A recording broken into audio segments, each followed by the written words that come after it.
하나님의 말씀을 보도록 하겠습니다. 하나님께서 오늘 우리에게 주시는 말씀은 누가복음 7장 18절에서 23절까지 말씀입니다. 누가복음 7장 18절에서 23절까지 제가 하나님의 말씀을 봉독해 드리겠습니다. 요한의 제자들이 이 모든 일을 그에게 알리니 요한이 그 제자 중 둘을 불러 주께 보내어 이르되 오실 그이가 당신이오니까 우리가 다른 일을 기다리오리이까 하라 하매 그들이 예수께 나아가 이르되 세례 요한이 우리를 보내어 당신께 여쭈어 보라고 하기를 오실 그이가 당신이오니까 우리가 다른 일을 기다리오리이까 하더이다 하니 마침 그때에 예수께서 질병과 고통과 및 악기 들린 자를 많이 고치시며 또 많은 맹인을 보게 하신지라. 예수께서 대답하여 이르시되 너희가 가서 보고 들은 것을 요한에게 알리되 맹인이 보며 못 걷는 사람이 걸으며 나병 환자가 깨끗함을 받으며 기먹은 사람이 들으며 죽은 자가 살아나며 가난한 자에게 복음이 전파된다 하라. 누구든지 나로 말미암아 실족하지 아니하는 자는 복이 있도다 하시니라. 아멘. 누가복음 7장에는 예수님께서 행하신 두 가지 이적이 기록되어 있습니다. 하나는 죽어가던 로마 군대 백부장의 종을 말씀으로만 고치신 사건입니다. 또 다른 하나는 나인성 과부의 죽은 아들을 다시 살리신 사건입니다. 이 두 가지 이적은 예수님께서 어떤 분이신지를 분명하게 보여주는 사건입니다.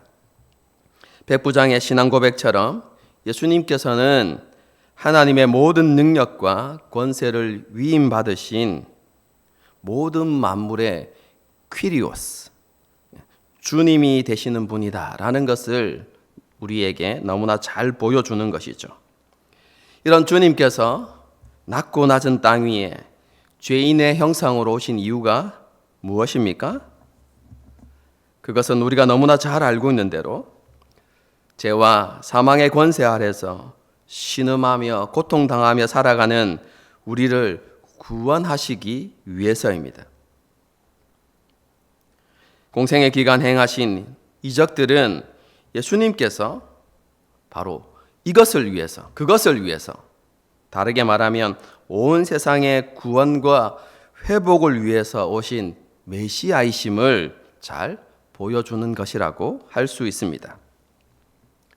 이런 예수님의 소문은 순식간에 온 유대와 사방에 퍼지기 시작했습니다. 사람들이 모이는 곳곳마다 이전에 한 번도 경험해 보지 못했던 기적들에 대한 이야기가 꽃을 피웠을 것입니다. 그리고 그런 이야기 속에 예수님은 도대체 누구이신가? 라는 고민들과 함께 논의들도 함께 이루어졌을 것입니다. 그리고 이 소문은 갇혀있던 세례 요한에게까지 전해졌습니다. 본문에 나와 있는 것처럼 요한의 제자들이 예수님에 대한 소식을 세례 요한에게 전달했던 것입니다. 예수님에 대한 소문은 그 당시를 살아가는 많은 유대인들에게 기쁨이 되기도 했고 흥분과 또 기대를 안겨주는 것이었습니다. 그런데 이 예수님의 놀라운 소식은 세례 요한에게 기쁨과 기대가 되지 못했습니다. 오히려 많은 혼란과 의구심을 불러 일으키는 것이 되었습니다. 그래서 세례 요한은 자기 제자 2명을 불러서 예수님께 보냅니다. 그리고 이런 질문을 하게 되죠. 20절입니다. 그들이 예수께 나아가 이르되 세례 요한이 우리를 보내어 당신께 여쭈어보라 하기를 오실 그이가 당신이오니까 우리가 다른 일을 기다리오리이까 하더이다 하니. 세례 요한이 예수님께 왜 이런 질문을 했을까요? 이것에 대한 바른 이해는 쉽지 않습니다. 그래서 오늘날 이것에 대한 여러 가지 해석들이 있는데요. 크게 한 세 가지 종류가 있습니다. 첫 번째는 신천지에서도 이렇게 주장하는 것인데요. 이 질문을 통해서 그들이 주장하는 것은 세례 요한이 예수님의 메시아 되심을 부인했다는 것입니다. 그럼 정확하게 말하면, 조금 더 정확하게 말하면, 그들의 용어대로 하면 세례 요한이 배도자가 되었다라고 그렇게 그들은 주장합니다. 이러한 신천지의 주장은요, 그들이 가진 역사에 대한 관점과 깊은 관련이 있습니다. 그들은 성경에 기록된 예언이 성취되는 순서가 있다고 주장합니다. 여러분, 그것을 줄여서 배멸구라고 이야기합니다. 배도, 멸망, 구원의 순서로 이렇게 이루어진다는 것이죠. 예수님께서 강림하시기 전 먼저 배도하는 일들이 일어나고 멸망의 사건이 있은 이후에 구원이 이루어진다. 신천지는 그렇게 주장합니다. 이런 신천지의 주장에 사용되어지는 예가 바로 세례 요한입니다. 그렇죠? 오늘 본문에 나타나는 이러한 사건을 가지고 그가 배도자가 되었다라고 이렇게 주장하는 것이죠. 그리고 그 위에 멸망의 사건이 있고 그리고 예수님께서 구원자로 등장하신다라고 이렇게 주장하는 것이죠.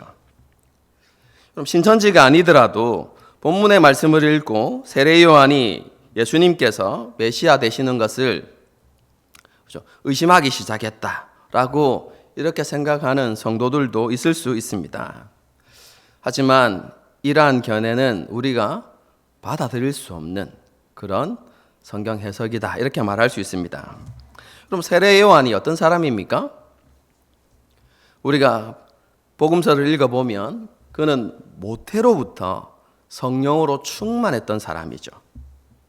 그리고 때가 되기까지 광야에서 하나님 앞에 자신을 준비하고 연단받았던 그런 사람입니다. 그리고 자신을 드러낼 때 많은 사람들이 당신은 누구입니까? 당신은 어떤 사람입니까? 라고 이렇게 질문했을 때 나는 광야에서 외치는 자의 소리라 이렇게 소개한 것을 볼 때 그는 광야에서 오랜 시간을 보내는 동안 하나님이 주신 사명에 대해서 그리고 하나님의 부르심에 대해서 깊이 묵상했고 그것에 대한 온전한 이해도 있었던 것 같습니다. 뿐만 아니라 성경은 그가 광야에 있을 때 하나님의 말씀이 그에게 임했다라고 이렇게 기록하고 있는데 그에게 하나님의 강력한 기름 부으심 혹은 성령의 임재가 있었다라는 것을 이야기하는 것입니다. 그리고 그가 사역을 시작하면서 그는 놀라운 경험을 하게 됩니다. 예수님께서 세례를 받으실 때 그 위에 성령이 내려오셔서 머무시는 것을 보았습니다. 그리고 그것을 통해서 예수님이 하나님께서 보내신 메시아다라는 것을 분명하게 깨닫고 확신했습니다. 그래서 예수님을 사람들에게 소개할 때 보라 세상 죄를 지고 가는 하나님의 어린 양이다 라고 이렇게 고백했죠. 그리고 그분의 메시아 되심을 너무나 분명히 알았기 때문에 자기 자신은 예수님의 신발끈을 풀기에도 합당하지 않은 그런 존재다라고 이렇게 고백할 수도 있었습니다. 그리고 자신에게 왔던 많은 사람들이 예수님께 몰려갈 때도 예수님은 흥하여야 되고 자신은 쇠하여져야 한다라고 기꺼이 그렇게 고백했던 사람입니다. 감옥에 갇히게 된 것도 자신의 사명을 온전히 감당하다가 그렇게 되어진 것입니다. 진리를 외치다가 핍박받는 것을 두려워하지 않고 하나님의 진리를 외치다가 그렇게 감옥에 갇힌 사람. 그러면서 세상을 향하여서 회개하고 하나님께 돌이키라는 메시지를 전했던 사람. 그럼 그 사람이 바로 세례 요한입니다. 그럼 이런 사람이, 그렇죠? 이런 분명한 증거가 있었던 세례 요한이 예수님의 메시아 되심을 부인했다? 의심했다? 여러분, 그렇게 생각할 수는 없는 것이죠. 그래서 칼빈과 같은 신학자들은요, 이 질문은 세례 요한 자신을 위한 것이 아니다 라고 그렇게 말합니다. 이것이 두 번째 해석인데요. 그가 이런 질문을 했던 이유는 자기 자신이 아니라 제자들을 위해서다라고 이렇게 이야기합니다.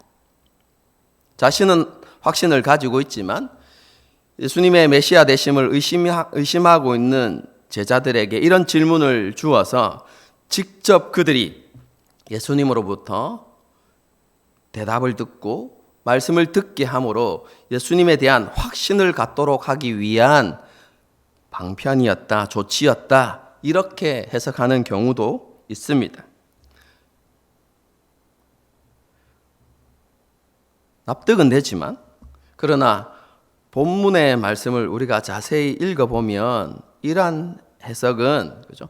문맥의 흐름과 맞지 않다는 것을 우리는 잘 알게 됩니다.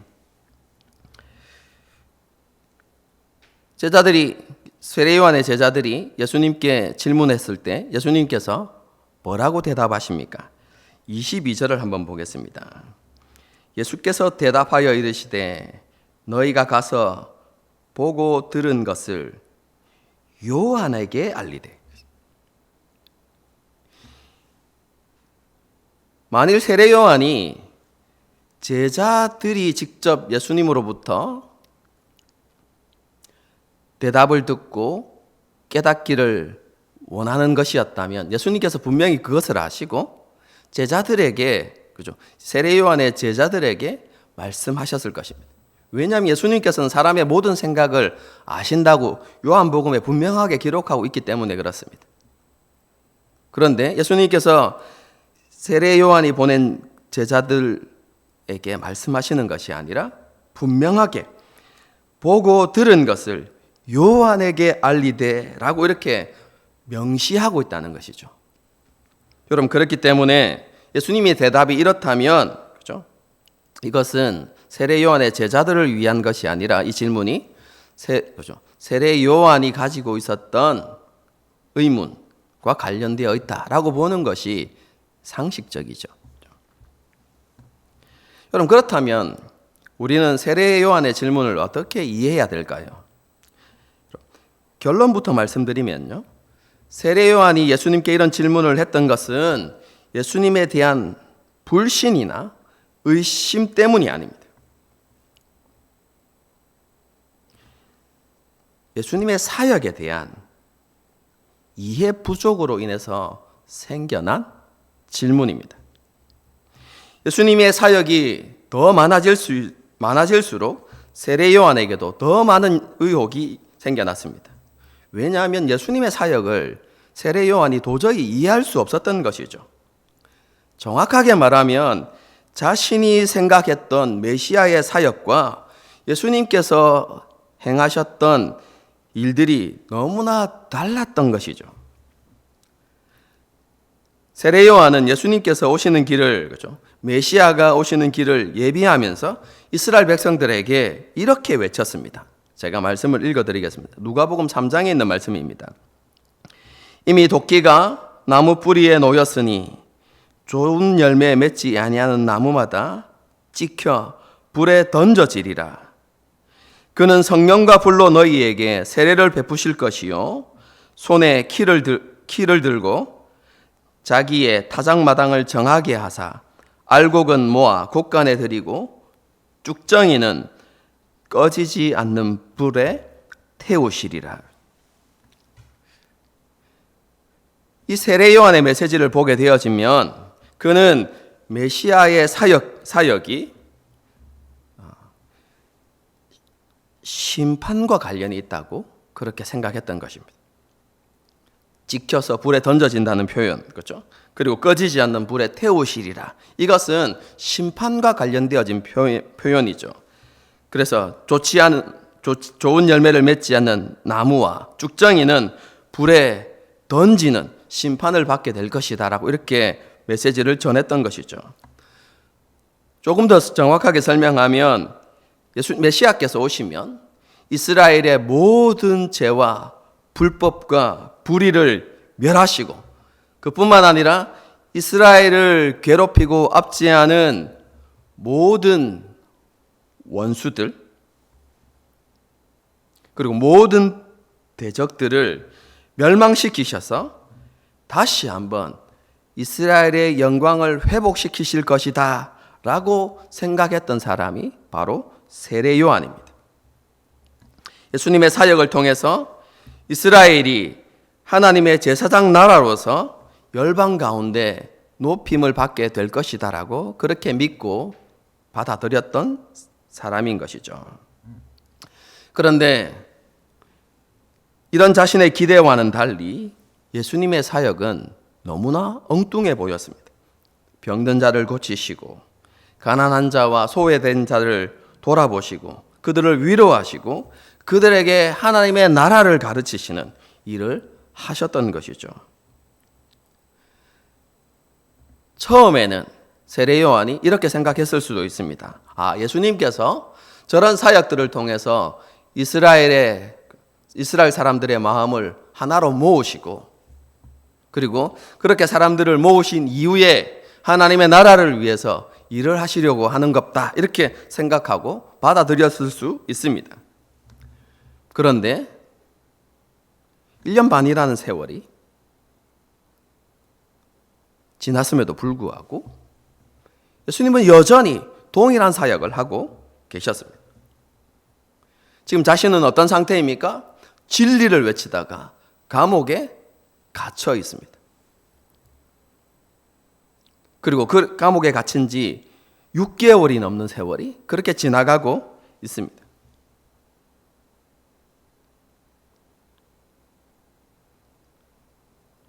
그런 그에게 들려지는 소식이 무엇입니까? 여전히 예수님께서 병자를 고치시고 죽은 자를 살리시고 귀신을 쫓아내시고 이런 가난한 자들에게 말씀을 가르치시는 사역들을 하고 계시다는 소식이 들려왔던 것이죠. 세례 요한은 너무 답답했던 것이죠. 예수님을 도저히 이해할 수 없었던 것입니다. 그래서 이러한 답답함 때문에 세례 요한은 제자들을 예수님께 보냈던 것입니다. 그리고 이렇게 질문했죠. 오실 그이가 당신이오니까 우리가 다른 이를 기다리오리이까.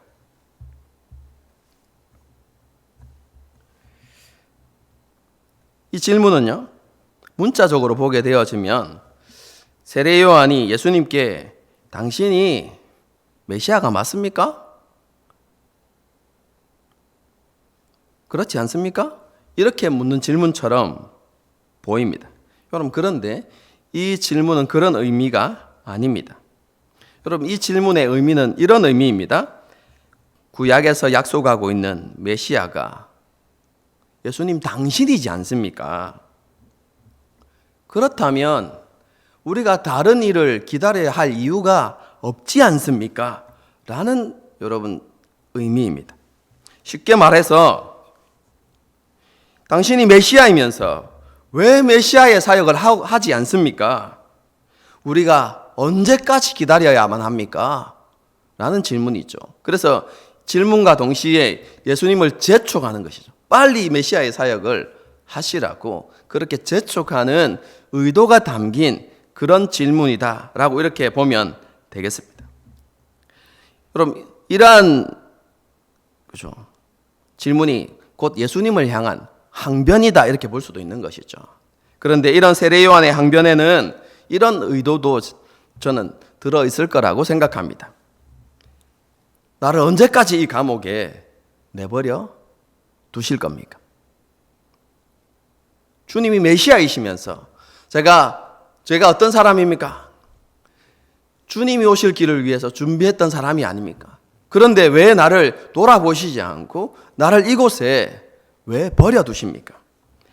예수님이시라면 말씀 한마디로 원수들을 능히 멸하시고 자신을 구원하시고 동시에 이스라엘을 열방 가운데 높이실 수 있는 그런 분이심에도 불구하고 왜 잠잠하고 그렇게 계십니까? 이렇게 항변한 것이죠.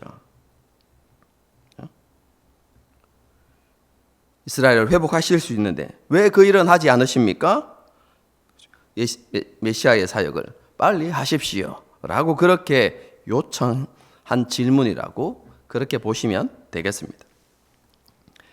세례 요한이 이렇게 답답한 마음으로 제자들을 보냈을 때도 예수님은 여전히 그 일을 하고 계셨다. 오늘 본문이 그것을 말씀하고 있습니다. 22절을 보겠습니다. 예수께서 대답하여 이르시되 너희가 가서 보고 들은 것을 21절입니다. 그러니까 마침 그때에 예수께서 질병과 고통과 및 악기 들린 자를 많이 고치시며 또 많은 맹인을 보게 하신지라.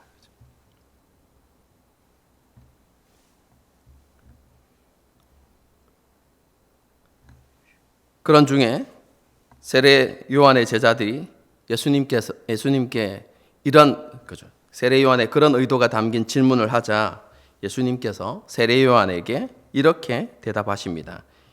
22절입니다.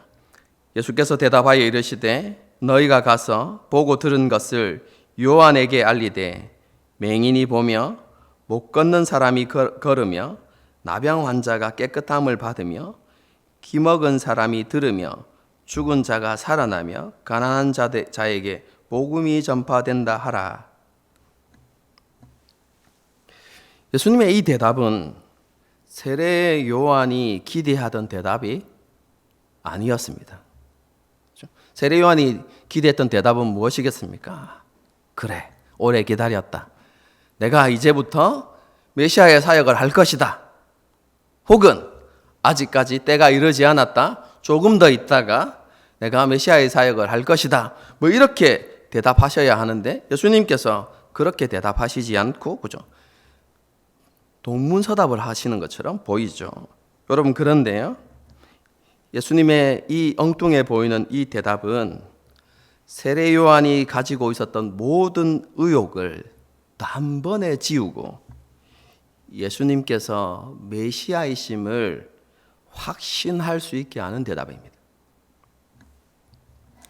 예수님의 대답은요, 세례 요한에게 새로운 것이 아니었습니다. 세례 요한은 이미 너무나 잘 알고 있는 하나님의 말씀이었습니다. 예수님의 이 대답은 이사야서에 기록되어져 있는 하나님의 말씀입니다. 먼저 35장의 말씀을 제가 읽어드리겠습니다. 이 35장의 말씀은요, 하나님께서 이스라엘에게 회복과 구원에 대해서 그리고 그때에 대해서 말씀하시는 그런 말씀이거든요. 읽어드리겠습니다. 그때에 맹인의 눈이 밝을 것이며 못 듣는 사람의 귀가 열릴 것이며 그때에 저는 자는 사슴같이 뛸 것이며 말 못하는 자의 혀는 노래하리니 이렇게 기록되어 있습니다. 여러분 그리고 이사야 61장에도 그런 말씀이 이어지는데요. 주 여호와의 영이 내게 내리셨으니 예수님께 성령이 임하셨죠. 여러분 그때를 바라보고 예언하는 것이거든요. 이는 여호와께서 내게 기름을 부으사 가난한 자에게 아름다운 소식을 전하게 하려 하심이라. 나를 보내사 마음이 상한 자를 고치며 포로된 자에게 자유를 갇힌 자에게 노임을 선포하며 이렇게 말씀하고 있는 것이죠. 그럼 이 말씀이 기록되어진 여러분 이사야서는요 세례 요한에게 있어서 매우 특별하고도 중요한 말씀이었습니다. 왜 그렇습니까? 자신의 부르심이 그 이사야의 말씀 가운데 있기 때문에 그렇습니다. 제가 조금 전에도 언급했지만 세례 요한이 자신을 백성들에게 소개할 때 뭐라고 했다고 했습니까? 나는 광야에서 외치는 자의 소리다라고 그렇게 자신을 소개합니다. 그런데 이 말씀이 어디에 있느냐? 이사야 40장에 기록되어 있습니다. 세례 요한이 광야에 있는 동안 이 이사야 말씀을 묵상하는 가운데 하나님의 부르심에 대해서 확신하고 자기 정체성 그리고 자신의 사명에 대해서 확신할 수 있었던 것이죠. 그럼 그랬기 때문에 그가 더욱더 이사야 말씀을 묵상하고 연구하는 일들을 했을 것입니다. 여러분, 그렇기 때문에 그는 하나님께서 주신 그 이사야의 말씀을 너무나 분명히 잘 알고 있는 사람이죠. 이사야 말씀 가운데 사로잡힌 사람이다, 이렇게 말할 수도 있습니다.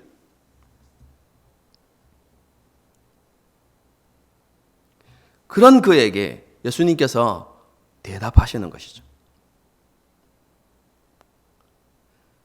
하나님의 약속 가운데 메시아의 사역이 이렇게 기록되어 있다라고 그렇게 예수님께서 말씀해 주신 것이죠. 그렇기 때문에 이 예수님의 대답은요,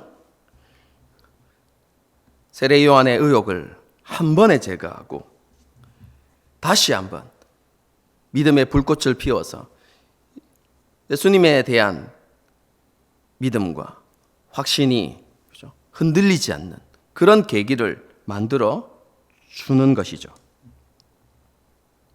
예수님께서는 세례 요한의 정체성과 같은 이사야의 말씀을 통해서 세례 요한의 마음과 영안을 열어주시고 그의 믿음을 더 견고케 하셨던 것입니다.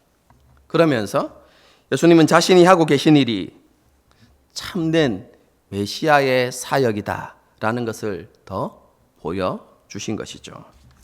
그럼 그 예수님의 메시아의 사역이 무엇입니까? 이것을 한 문장으로 요약하면 가난한 자들에게 복음이 전파된다는 것입니다. 여기에서 가난한 자들이라는 단어는요, 그냥 경제적으로 궁핍한 사람들만을 가리키는 것이 아니라 세상에서 천대받고 고통받는 모든 일을 대표하는 표현이다, 이렇게 보시면 되겠습니다. 경제적으로 가난한 자, 질병으로 육체의 연약함을 가진 자, 힘이 없어서 압제당하고 핍박받는 사람들, 멸시받고 천대받는 사람들, 세상에서 소외되는 모든 이들을 좀 가리키는 단어가 가난한 자인 것이죠. 예수님께서는 이러한 자들에게 아름다운 소식, 복음입니다. 기쁨의 소식이 전파된다고 그렇게 말씀하십니다. 그리고 실제로 공생의 기간 동안 예수님께서는 이런 사역들을 하셨습니다. 예수님의 이러한 사역은 가난하고 소외된 자들을 향한 동정이 아닙니다. 물론 긍휼의 마음으로 그런 사역들을 하셨지만 단순한 동정으로 끝나는 것이 아닙니다. 가난과 소외, 억압과 압제, 질병과 죽음은 인간의 죄악과 타락이 만들어낸 결과입니다. 세상이 하나님의 통치를 거부하고 인간 스스로가 왕의 자리에 앉았기 때문에 생겨난, 파생되어진 그런 결과물인 것이죠. 인간의 이기심과 탐욕이 만들어낸 것입니다. 그래서 이 세상이 가난과 소외로, 억압과 압제로, 질병과 죽음으로 가득하게 된 것이죠. 여러분, 이런 세상을 향한 진정한 복음, 여러분, 기쁜 소식이 무엇이겠습니까? 가장 근본적인 문제를 해결하는 것이죠. 그게 무엇입니까? 하나님의 왕권이 다시 세워지는 것입니다. 그래서 이사야 선지자가 말씀하고 있는 복음은 하나님께서 다스리신다는 것입니다.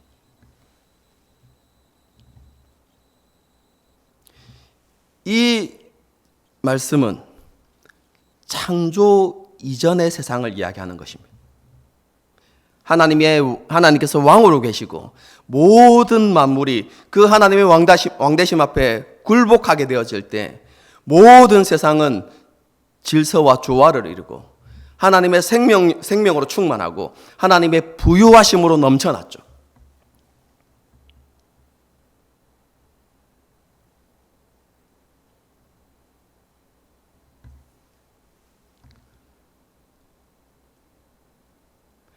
예수님께서는요, 그러한 나라를 자신이 이루시는 분이심을 이적들을 통해서 보여주고 계신 것입니다.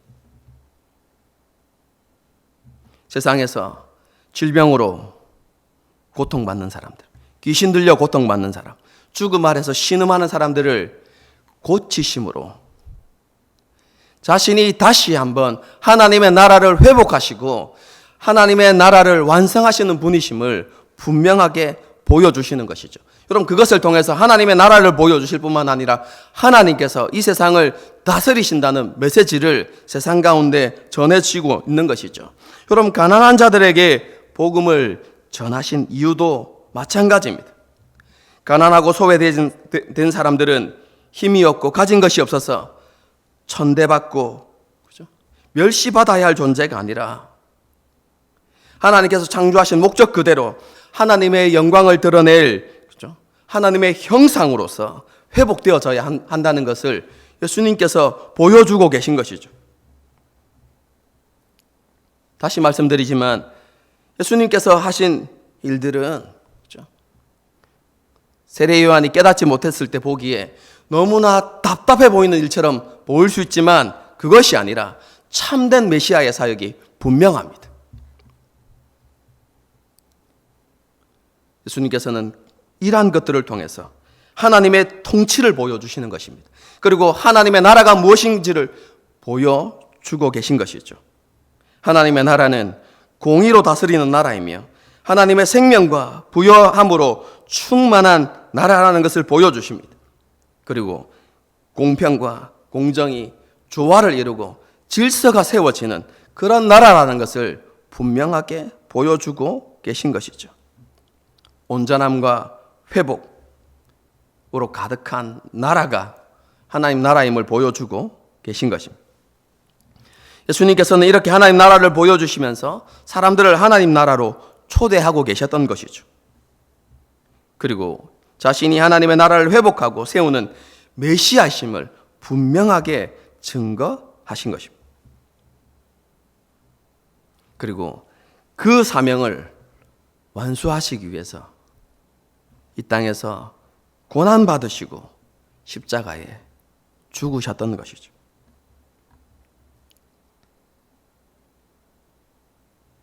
그것이 끝이 아니었습니다. 주님은 다시 살아나셨고 하늘에 오르셔서 만왕의 왕, 만주의 주가 되셨습니다. 그리고 모든 만물을 말씀으로 붙들고 계시고 온 세상을, 그리고 인간의 모든 역사를 주관하고 다스리고 계십니다. 그리고 예수님께서 다시 오시는 그날, 예수님께서 보여주셨던 그 하나님의 나라가 완성되어질 것입니다. 물론 예수님께서 다시 오시기 전까지 우리는 여전히 죄의 영향력이 남아있는 세상을 살아가야만 합니다. 이 세상에는 여전히 가난과 결핍이 존재할 것입니다. 악이 선을 이기는 것처럼 보일 때도 있고, 이 세상이 가진 자의 세상인 것처럼 느껴질 때도 있을 것입니다. 많은 경우에 있어서 정직한 사람이, 그리고 신실한 사람이 손해를 보고 의를 행하는 사람이 핍박을 받는 일들도 일어날 것입니다. 세상은 우리가 믿는 대로 전개되지 않을 것입니다. 우리가 생각하는 방향으로도 나아가지 않을 수 있습니다. 세상뿐만이 아닙니다. 우리 개인의 삶도 마찬가지입니다. 우리가 주님을 믿고 주님의 통치 가운데 살아가고 있지만 우리의 삶이 우리의 생각대로 되지 않을 때가 분명히 있을 것입니다. 우리가 원치 않는 일들이 많이 일어날 것입니다. 그래서 실망할 수도 있고 때로는 절망감이 찾아올 때도 있을 것입니다. 그래서 어떤 그리스도인들은 이렇게 하나님께 항변할 수 있죠. 세례 요한처럼 하나님 아버지시라면서요, 우리를 사랑하신다면서요. 그럼 이렇게 항변하고 원망하고 불평할 수도 있을 것입니다. 그런데요, 예수님께서 우리에게 이렇게 말씀하십니다. 23절 말씀입니다. 누구든지 나로 말미암아 실족하지 아니하는 자는 복이 있도다 하시니라. 예수님께서는 우리에게 의문 속에서 살아가지 말라고 말씀하십니다. 의심하거나 실망하지 말라고 그렇게 말씀합니다. 왜 그렇습니까? 예수님께서 하늘 보좌에 앉으셔서 모든 만물을 주관하시고 인간 역사를 다스리고 계시기 때문에 그렇습니다. 주님은 지금도 살아서 역사하고 계시기 때문에 그렇습니다. 주님은요, 모든 것을 자신의 뜻대로 이루시는 분이십니다.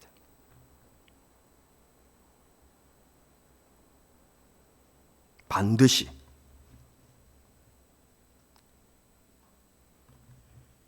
우리의 생각과 주님의 생각이 다를 뿐입니다.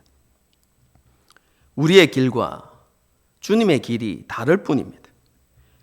우리의 방법과 주님의 방법이 다를 뿐입니다. 주님의 때와 우리의 때가 다를 뿐인 것이죠. 우리는 삶을 살아가면서 세례 요한처럼 이해되지 않는 순간들이 많이 있을 수 있고 답답함을 느낄 때도 있을 것입니다. 그러나 성경이 우리에게 말씀하는 것은 그럼에도 불구하고 주님은 자신의 뜻대로 행하시고 그것을 이루시는 분이시다라는 것입니다. 성도 여러분, 한번 생각해 보십시다. 누구의 생각이 더 나을까요? 우리의 생각입니까? 주님의 생각입니까? 그럼 누구의 길이 옳은 길일까요? 누구의 방법이 최고의 방법일까요? 누구의 때가 가장 적합한 때일까요?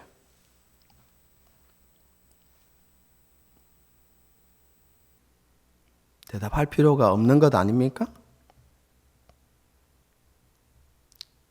성경은 하나님은 실수하지 아니하시는 분이시라고 분명히 우리에게 말씀하고 있습니다. 한치의 어긋남도 없이 이 세상의 모든 것들은 하나님의 뜻 가운데서 이루어지고 성취되는 것입니다. 이런 주님을 신뢰하는 저와 여러분이 될 수 있기를 바랍니다. 모든 의심과 좌절은 예수님의 주되심을 확신하지 못하기 때문에 생겨나는 것입니다.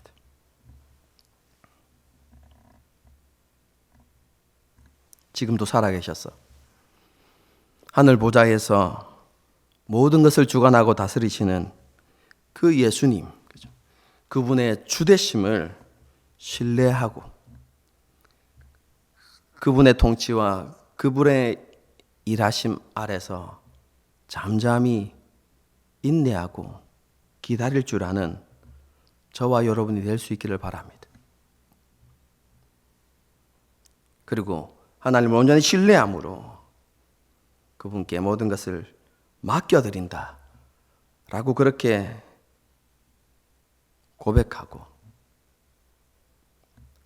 하나님의 말씀 앞에 순종하고 엎드리는 저와 여러분이 될 수 있기를 바랍니다. 주님께서 주님의 때에 우리를 향한 주님의 뜻을 반드시 이루시고 성취하실 것입니다. 그날을 기대하는 저와 여러분이 될 수 있기를 바랍니다. 함께 말씀을 기억하면서 잠시 기도하는 시간을 갖도록 하겠습니다.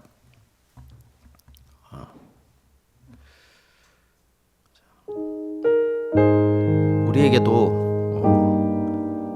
세례요한과 같은 답답함이 있을 수 있습니다. 때로는 의구심이 들 때도 있고요.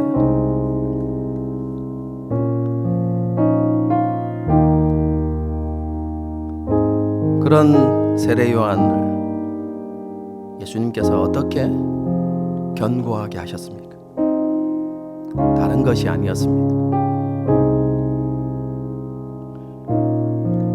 더 놀라운 기적을 행하신 것이 아니라 그에게 하나님의 말씀을 주심으로 그를 붙드시고 더 견고하게 세우셨습니다. 우리가 이것들을 기억하면서 하나님, 우리 역시 그 하나님의 말씀 앞으로 나아가고자 하는 갈급함들과 기대와 소망이 우리 가운데 있게 해주십시오. 그리고 하나님, 우리에게도 말씀하여 주십시오. 그리고 그 말씀을 붙들고 흔들리지 않게 해주십시오. 그 말씀을 의지하고 살아가게 해주십시오. 무엇보다도 예수님의 주되심을 기억하고, 그리고 그 주님께서 우리의 모든 삶을 붙드시고 계시다는 확신 가운데서 세상에서 담대하게 살아가고 믿음을 외치며 살아가는 우리가 되게 해주십시오. 그리고 세례 요한이 예수님이 오실 길을 준비하며 살아갔던 것처럼 우리도 다시 오실 그 주님의 길을 준비하며 살아가는 우리가 되게 해주십시오. 삶으로, 입술의 고백뿐만 아니라 삶으로 주님 오심을 준비하며 살아가는, 다르게 이야기하면 세상에서 구별된 삶을 살아가며 주의 복음을 증거하는 그런 삶을 살아가는 우리가 되게 해주십시오. 우리 자신을 위해서 그렇게 기도하고, 코로나로 어쩔 수 없이 또 이렇게 온라인 예배를 드리고 있는데 모든 상황들 가운데 하나님께서 간섭해달라고 그렇게 기도하시고, 이런 상황 때문에 하나님을 향한 우리의 마음들이 식어지거나 나뉘어지지 않도록 우리 안에 더 갈급함들이 생겨나게 하시고 우리의 마음이 주님을 향할 수 있도록 주께서 역사해달라고 그렇게 기도했으면 좋겠습니다. 함께 기도하는 시간을 갖도록 하겠습니다.